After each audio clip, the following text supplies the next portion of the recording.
الحمد للہ رب العالمین۔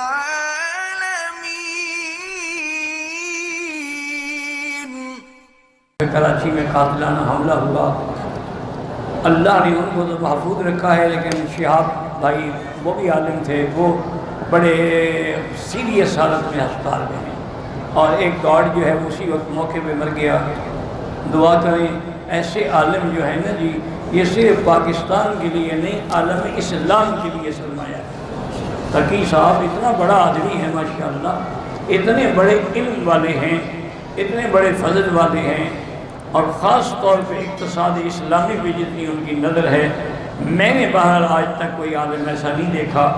اور جو دارالعلوم ہے ماشاءاللہ، جو کراچی کا سب سے بڑا مدرسہ ہے، صرف اس میں پتہ نہیں دنیا کے علماء طلباء پڑھنے کے لیے آتے ہیں، اور حضرت اس وقت بھی خود بھی بخاری شریف کا درس دیتے ہیں۔ تو دل سے دعا کریں کہ اللہ صرف پاکستان میں نہیں، پورے عالم اسلام میں علماء کی حفاظت۔ یہ جب تک علماء ہیں گاڑی چلتی رہے، اگر انجن ہی نہ رہا تو ڈبے کیا چلیں گے، وہ تو وہیں ختم ہو جائیں گے۔ یہ علماء ہیں، ان کی محنت ہے، ان کی ہمت ہے، شجاعت ہے، رات دن کا چلہ کشی ہے کہ آج پوری دنیا میں الحمدللہ اسلام پھیلا ہوا ہے۔ اس لیے دشمن نے اب ٹارگٹ جو ہے نا جی وہ بنایا ہے مسلمانوں کو، اور خاص طور پہ علماء۔ بہرحال پتہ تو ایسے قتل جو ہوتے ہیں، حملے جو ہوتے ہیں، پتہ شتہ سے کوئی نہیں لگتا، کیونکہ یہ بڑی عالمی سازشیں ہوتی ہیں۔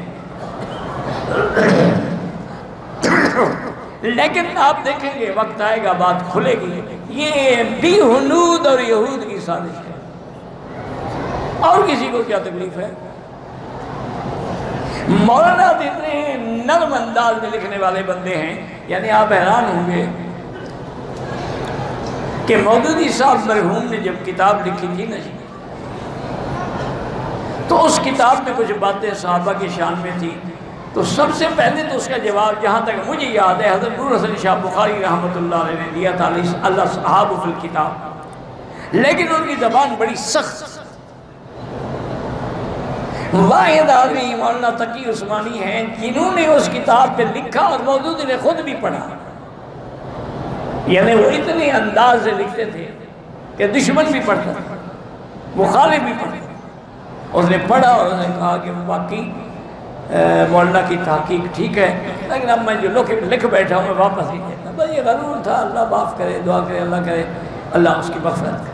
وہ فوت ہو گئے، کسی کو مرنے کے بعد کبھی برا نہیں کہنا چاہیے۔